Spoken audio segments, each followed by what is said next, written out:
Free এনার্জির গোপন রহস্য উন্মোচন করব আজ। মিসাইফুল ইসলাম থাকবেন এখানে।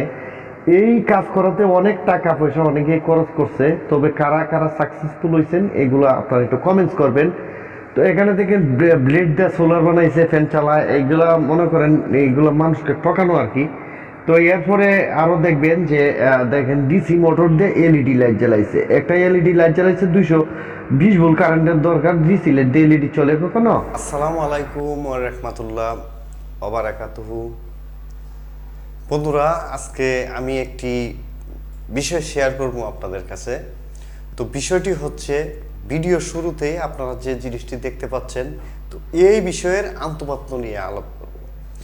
আসলে আমরা একটা জিনিস বুঝতে চেষ্টা করি, একটা জিনিস কখনো আমরা ভাবি না, কোনো শক্তিকে যদি অপর কোনো শক্তিতে রূপান্তরিত করতে হয় তাহলে সেই শক্তির ক্রাইসিস হয়। কথাটা বুঝতে পারছেন? যেমন আপনি তাপ শক্তিকে বিদ্যুৎ শক্তিতে রূপান্তরিত করলে কিছু এখানে সিস্টেম লস হয়। বিদ্যুৎ শক্তিকে তাপ শক্তিতে রূপান্তরিত করলে সেখানেও কিছু সিস্টেম লস হয়। ম্যাগনেটিক শক্তিকে আপনার যদি বিদ্যুৎ শক্তিতে রূপান্তরিত করতে হয় সেখানে সিস্টেম লস হয়। আমরা তো গ্রামে গঞ্জে বিভিন্ন শহরে আমরা জেনারেটর চালাইতে দেখছি না? তো জেনারেটর চালাইতে দেখলে সেইখানে যে সেলু মেশিনগুলো চলে, তে বোঝা যায় যে এগুলো যে ফাইটে ফুটে যাইতেছে। মানে কত এনার্জি খরচ হচ্ছে এই জেনারেটরটাকে এই সেলু মেশিনটা দিয়ে চালাইতে, সেটা দেখলেই বুঝে যায়। অনেক সময় সেলু মেশিনের দিয়ে কালো ধোয়া পর্যন্ত বের হয় বিদ্যুতের যখন লোড পড়ে। ঠিক আছে? তো এখানে আজকে কিছু আপনাদেরকে ভিডিও ক্লিপ নিয়ে তুলে ধরার জন্য চেষ্টা করব। বিষয়গুলি যে ইউটিউবে আপনাদেরকে যে কিভাবে ঠকাচ্ছে, বিভিন্ন ধরনের ক্রিয়েটররা যে কিভাবে আপনাদেরকে ঠকাচ্ছে, আপনারা এইসব ভিডিও দেখে অযথা সময় নষ্ট করতেছেন। কেউ চাক্কা মাক্কা দিয়ে একটি মোটরকে আপনার জেনারেটর দিয়ে চালিয়ে তারা দেখাইতেছে এখানে বিদ্যুৎ তৈরি করতেছে, ফ্রি এনার্জি। আসলে এগুলো হচ্ছে ফেক ভিডিও এই ধারণ করে তারা ইউটিউবে আপলোড করতেছে প্রচুর ভিউয়ার আশায়, প্রচুর সাবস্ক্রাইব জ্ঞানের আশায়। তো আমরা আরও একটা ভিডিও দেখলাম কিছুদিন হয়, একটি নতুন চ্যানেলে আপলোড হয়েছে। ব্লেড দিয়ে সোলার বানাইছে। ব্লেড দিয়ে যদি সোলার বানানো যাইতো তাহলে আর সৌর বিদ্যুৎ কিনতো না, বা আর অন্য কোনো জাল লাগাইতো না, অন্য কোনো জিনিস ব্যবহার করতো না। ব্লেড টেড কিনে ফেলতো। মনে করেন যে কিনিয়া পরে মনে হয় 2000 টাকার ব্লেড কিনিয়া পরে এগুলো এক জায়গায় বসাইয়া পরে সোলার বানাই থাকতো।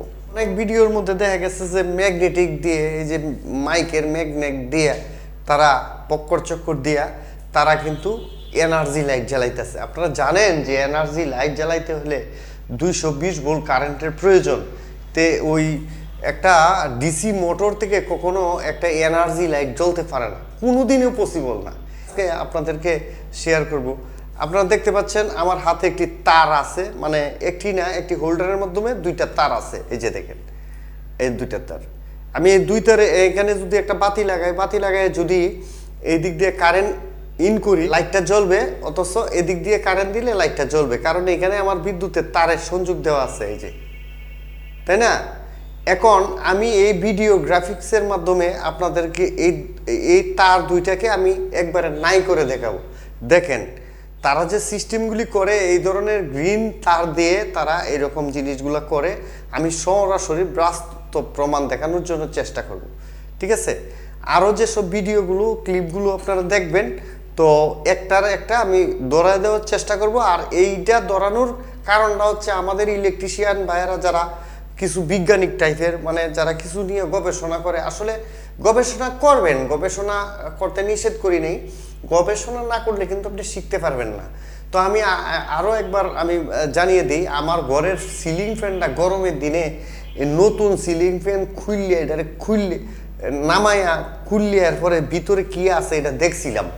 মানে অনেক সময় আমরা হয়ে থাকি না যে এর ভিতরে কি আছে, সিলিং ফ্যান খুললে দেখার পরে দেখা গেছে যে জিনিসটা নষ্ট হয়ে যায়। পরে এই জিনিসটা ঠিকঠাক করছি, কিন্তু আমি এর পেছন ছাড়ি নেই, কিন্তু লাস্ট পর্যায়ে সিলিং ফ্যানের কয়েল বাঁধানো, বিয়ারিং লাগানো, ক্যাপাসিটার লাগানো, সিলিং ফ্যানের যত ধরনের কাজ আছে সব আমি করতে পারছি। কারণটা কি? এইগুলো নিয়ে গাটাগাটি করার কারণে। গাটাগাটি করবেন তো কিছু জিনিস নিয়ে গাটাগাটি করার জন্য নিষেধ করছি, সেই জিনিসগুলো আজকে তুলে ধরার চেষ্টা করছি। কারণ এগুলোতে সময় আপনাদের লস হবে, টাকা লস হবে। যে আমরা চাই না যে আমাদের যারা ফলোয়ার রয়েছেন বা আমাদের যারা সাবস্ক্রাইবার রয়েছেন তারা যেহেতু অনর্থকের সময়গুলো লস না করি। বন্ধুরা, আপনারা দেখতে পাচ্ছেন আমার যে ভিডিওটা ছিল আগের, সেই রকম এই ভিডিওটা এখন আমার যে তারটা ছিল, আমার ব্যাকগ্রাউন্ডটা চেঞ্জ হয়েছে, সেই সাথে সাথে যে তারটা আছে সেই তারটাও কিন্তু চেঞ্জ হয়ে গেছে। তো আমার পেছনে যখন শাড়ির উপর তারটা যায় তখন কিন্তু এই তারের আর কালার দেখা যায় না। এর মানে কি, এটা গ্রাফিক্স দ্বারা গ্রিন স্ক্রিন চেঞ্জ করা হয়েছে। তো এইভাবেই কাজগুলো করানো হয় আর আমাদেরকে ঠকানো হয়। তো ধন্যবাদ, ভালো থাকবেন, আসসালামু আলাইকুম, সবাইকে ধন্যবাদ।